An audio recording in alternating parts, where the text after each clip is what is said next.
if I started playing, I started off playing sort of amateur football for G League Nomads in the Stockport area, Stockport Junior Blues. So they were my teams at 6, 7 years old. Yeah. And then I was picked up by Manchester United at 8 years old. Went in on a trial. I was offered a place there and stayed there for like 6 years. So it was a great experience playing at Manchester United. It's a club I support.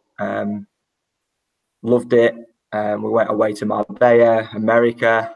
Some great coaches there. Obviously, great facilities. At the time, Man United winning all the leagues, Champions League. It was amazing. So spent a good time there at Man United. And then afterwards, then actually signed for Stockport County at 14 years old.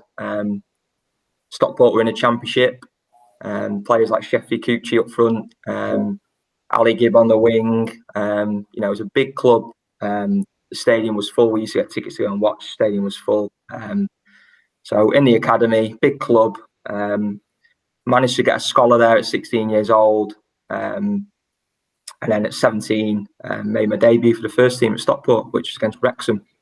So that was sort of my youth career in sort of a professional sense. At the same time, obviously, played for school as much as I could. Still, even though I shouldn't have done, still went and played some amateur football when I could. In between, as much experience as I could in terms of playing. I just loved football, and I couldn't get enough of it.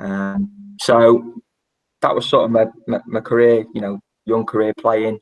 And then from there, in the last sort of 15 years, I had various sort of Northwest clubs as a professional. So Bury, Morecambe, Halifax. Went out to Belgium for a stint to play in Belgium. And then the last sort of 7, 8 years of my career as a part-time player was in the Welsh Prem for Bangor City. Yeah.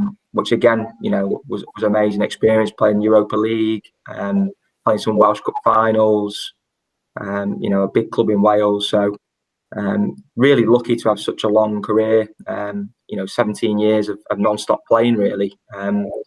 It's something you love. So alongside that, obviously, it runs parallel, really, I suppose, in a sense, is that, you're thinking about what you might do next as a player. It's probably, did my GCSEs, did my A-levels through Stockport County on the scholarship. But it's probably like early 20s when I started thinking about, what were things I like doing. And it was coaching. I did some work in the acute community. I actually wrote out to Chile Hume School, which I think you were there at the time. And I was just looking for some coaching opportunities to run alongside my playing, because I always knew that there was going to be something else afterwards that I needed to do. And from there, I started thinking about, well, actually, I enjoy this. So what do I need to do next? And it was, getting through my coaching badges, getting as much experience again as I could at different places. So in school settings, in academies, and then work my way through my badges. Bangor, again, it was great because they were able to put me through my badges through the Welsh FA. So I'm a UEFA 8 coach now. And I've had so many different experiences in schools, like I said, in academies, that I think I've been able to merge together now. And I've really enjoyed the coaching as much as I did the playing. And it's ran parallel, which was great. And now I'm just in the early stages of just solely in my career as not a player, but obviously in a football club in the capacity I'm in as academy manager. So it's been a long journey, and I've now ended up back to my original roots, really, in the sense that, I'm back at Stockport County, huge club, probably not in a true position where they should lie, really. They're in the National League at the minute, but they're probably more like a championship club. And there's huge plans to sort of, and a vision to get back up to where they should be. And I'm just really, excited to have the opportunity to be involved in that and to oversee the academy. And to work towards bringing some young players into that first team. It's probably the most nerve-wracking, experience I've had. The build-up even to the game, you're on the coach for the first team. I'd experienced going away with the first team to fixtures and being part of the squad, but not making the bench or being on the bench and not coming on. But I was actually told, look, you're going to start in this game. So the manager was Sammy McElroy at the time. Yeah. And he said, we're going to start you. You'll be your first, your debut for the club. So travelling in on the coach, it was really nerve-wracking. I remember some of the senior players not so much having an arm around me, but actually, teasing me a little bit, saying, "Are you nervous? Are you this?" And I was, I think it helped. There was a couple of other young players at the time around in the same sort of circumstances as me. So I had Adam Lafondre, striker, who obviously went on and played for Reading in the Premier League. I think he's out in India at the moment. So he was in the squad as well. So he was making his debut with me. So that obviously helped. We used to sit together and share rooms on overnight stays, and so that was a great support. But I suppose you're nervous, but then you're excited. This is what you've worked towards your whole career, and when you get on the pitch, that nerves calm down a little bit, especially if you do a couple of things right in the first 10 minutes. And I remember really enjoying the game and having a good game. So yeah, it was nerve-wracking, but afterwards I was quite proud to play. For shaping sort of the future direction of the academy, which and its staff and players, and I think ultimately it's aligning what the vision is for the academy with the club's overall vision for me, and making sure that we have an academy that produces players and fits into a vision of making it a sustainable club. If you take Crewe, for example, of what they've done for years now is produce lots of young players that have played for Crewe's first team and then gone on even higher than Crewe, where they are at the moment in League One. And they've sold them on and made money, and it's made that club sustainable. And I think it's looking at that academy and how can we achieve something like that now for Stockport County.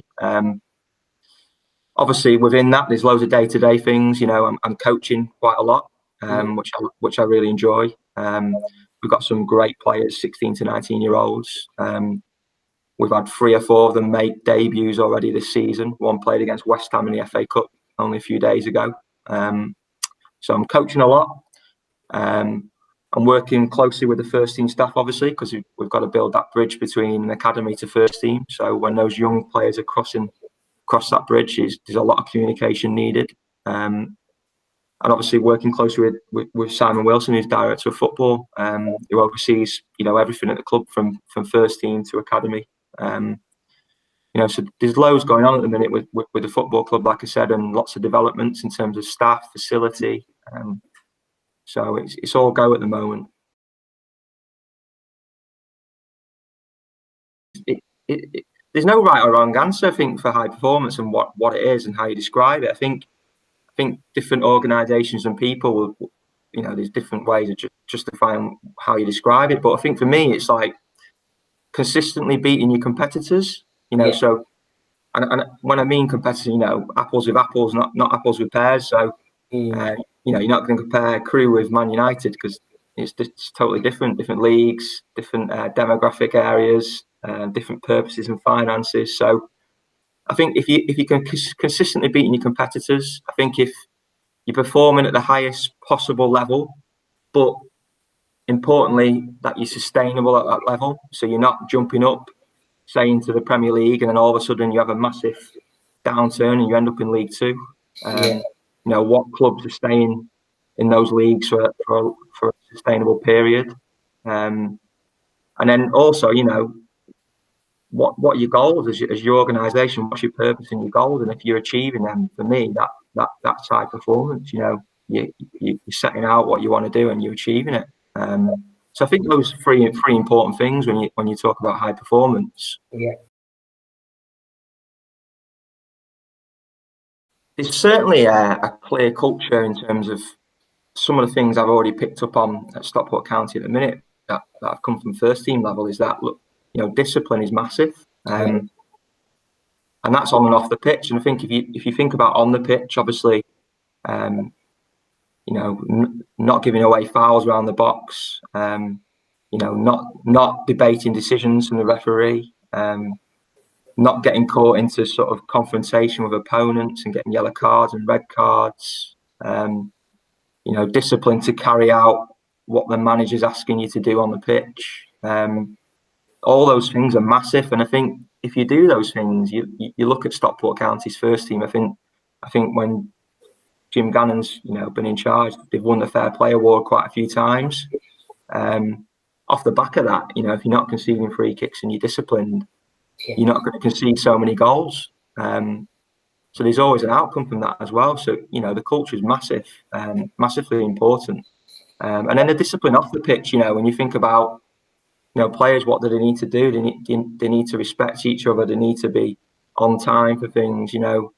I think a lot of players, if they've been around football, through academies and through schools and grassroots teams, they will have been used to being disciplined on a pitch. I think a lot of clubs now are instilling that from an early age, and getting into good habits. So certainly picked up a lot already whilst being at the club. And then there's other examples. I think Barcelona is a good one. When you look at humility in terms of part of their culture is they're a very successful club, very successful team over the past 10 years, but they're very humble. I think Carlos Puyol is a good example. When he's captain there, and he was always that humility and setting that culture. I remember them winning 5-0 in one game, and a couple of players were celebrating, maybe overly celebrating, and he stopped it straight away and got them to jog back into position. And I think he instilled that humility and part of that culture there at Barcelona. And it's important that wherever it is and whatever club, there'll be different cultures, but it's how people act it and behave it on a daily basis, isn't it? And how they believe in it. I think that's what's important. It's doing it day in, day out, isn't it? And in that organisation. I think one of my lows, when I think about it, was it ended up turning into a positive. I think at 25, I was at Bury, in the first team at Bury, and I had a couple of injuries, tendonitis, and I couldn't get over those injuries, and I had a couple of operations, and actually, it was the end of my career full time, and that was devastating. That was a real low. I'd been used to playing, full time since leaving school, 16 to 25 years old, and you can't really prepare for certain things, I don't think, but. What it did do is push me into coaching more. And actually then I discovered the next part of my career, which was, playing for Bangor City part-time, and going down the coaching route. I really enjoyed it. And actually, it was probably more successful for me, that 7-8 year period of being a part-time player and getting educated. At the end of that time, when I was playing at Bangor, I also did a master's degree, because you're looking at what's ahead, and perhaps I wouldn't have done that early if I carried on playing full time. So I look at that as a positive now. But I think, what can you do when players are going to come across lows, and I think you can prepare them from the start, and make them aware that, look, it's not going to be plain sailing. There's going to be ups and downs, undoubtedly, for everybody.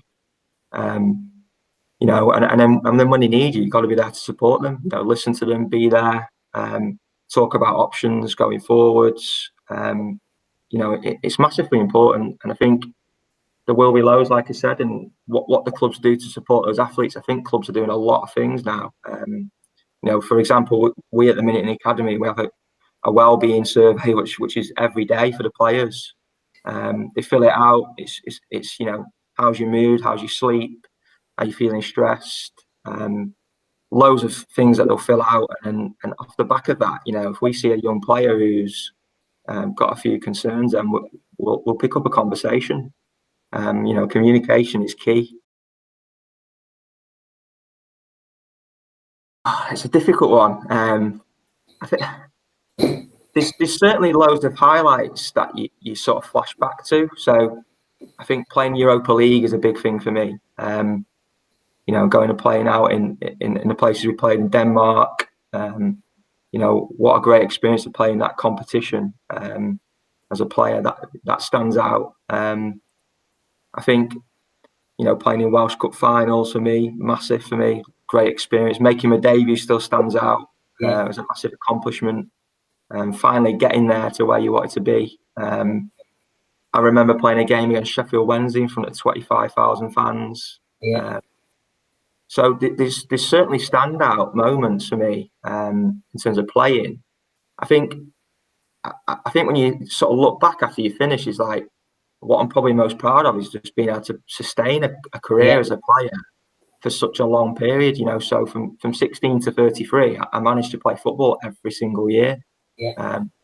So that's probably the biggest accomplishment. And then alongside that, I'm quite, I'm really happy to say that I've focused on something else now, and I managed to get my UEFA A license and a master's degree. And I'm not the most academic person, but football, I think, pushed me into doing this. And the master's degree in sporting directorship, was all sport based.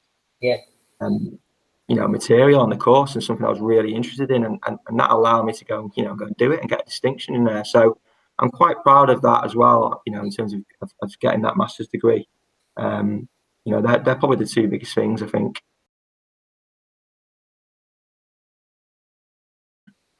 Yeah, I think you said there could be a few. I think role models for me have changed, like throughout my years. Really, I think I look back as a young player, and the players that I used to admire then, because as a role model, for me being a young player was obviously naturally one of the Man United first team players and the club I supported and played for. So I think about Paul Scholes and Eric Cantona as standing out as, two individuals that I really admired. I think because they played in the position I played in.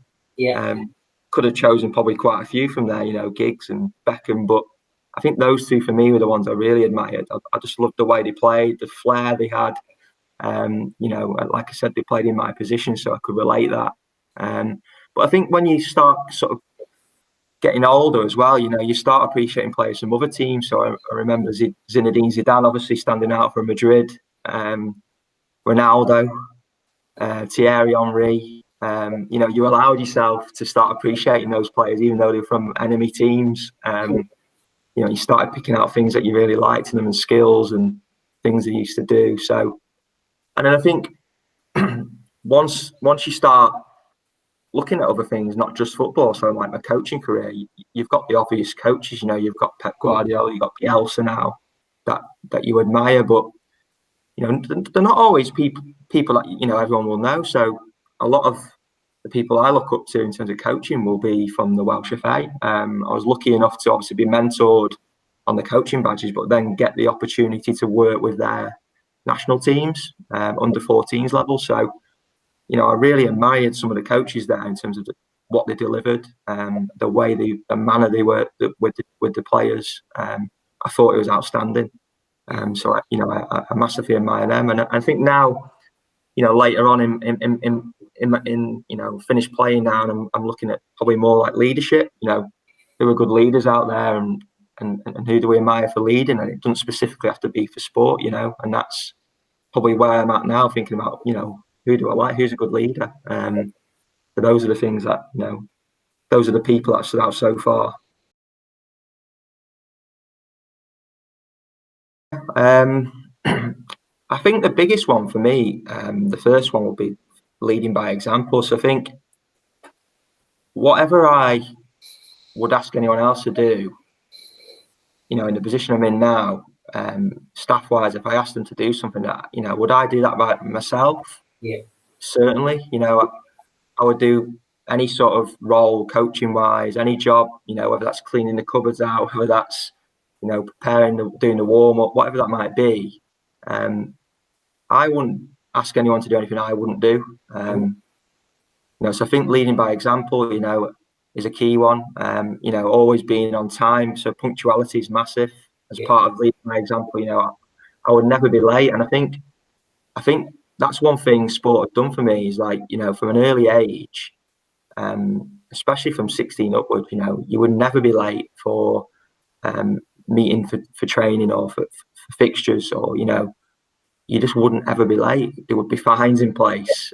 So that's one reason, but it's just an expected behaviour, and you take that with you as you get older, and you instill it then because you think it's an important thing, which it is. So punctuality is massive. And then the other one, which I think is something I've become more self-aware that I think, is something that, I am, which is quite sincere. And sincerity for me is quite a key one. Being more concerned about others, and caring for others for me is important, and, within that you could use loads of different words and behave for behaviours like, having respect and, making sure you respect others and your team. But I think sincerity, is a key one. How do you get to the position you want to be in? I don't think there's an answer in terms of, there's no formula. I think the biggest thing though is, like you said, is like positivity and just to keep being driven, to keep going all the time. And if you do that, I do believe you make your own luck a little bit in terms of where you want to get to. You can't sit back. And I think the worst thing a player can do, I remember having one season where I'd been released from Morecambe, and at the end of the season I was out of contracts, with no club. And I remember sitting at home thinking, someone will pick up the phone, someone will get in touch. And slowly it got to July and then August, and players were in pre-season training. I had no phone call, and it got to then September, and I was panicking. And I think you can't allow yourself to have that time to just sit back and do nothing. You've got to get out there and get to a club, even if it's a lower level club, get training. A lot of our young players, we say to them, if we don't give you a pro contract, these are your options. You could go and do a scholarship in America. You could go and play a lower non-league and carry on your education at university. It's about keeping going all the time.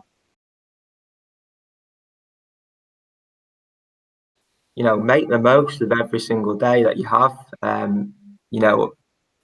SGS, what an opportunity to, at a great school, to learn, discover the things you're interested in, gain new experiences, be curious, ask the staff there. There's a lot of expert staff in different fields, ask them questions, but make the most of it, because how many times you hear people say how quickly it goes, that and then you look back and think, oh, do you know what?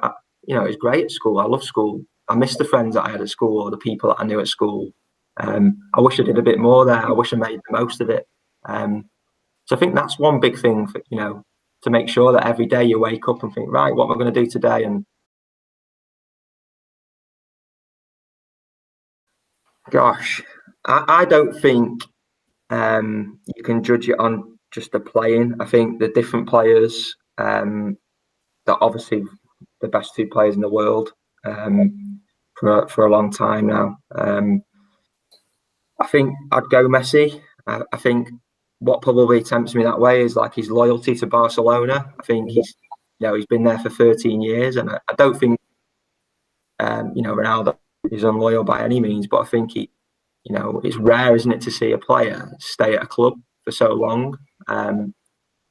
So I think I probably edge towards Messi. I think he sort of is Mr. Barcelona now, and when you think of Barcelona, you think of Messi in the same breath.